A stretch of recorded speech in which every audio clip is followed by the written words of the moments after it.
দুই অঙ্কের দুটি সংখ্যার গুণফল খুব সহজে। এখানে 99 ইন্টু 93 রয়েছে, তাহলে 99 100 থেকে কত কম? 1 কম। আর এই 93 100 থেকে কত কম? 7 কম।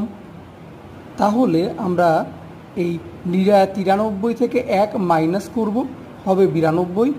বা আমরা যদি 99 থেকেও 7 মাইনাস করতাম তাহলেও 92 হতো।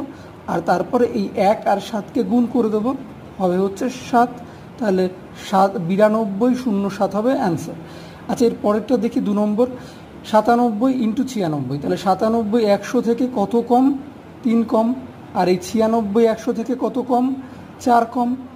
আর তারপর আমরা করব যেটা, এই 96 থেকে 3 মাইনাস করে যেটা হবে 93 সেটা লিখব। বা আমরা 97 থেকে ওই 4 মাইনাস করতে পারতাম, তাহলেও 93 হতো।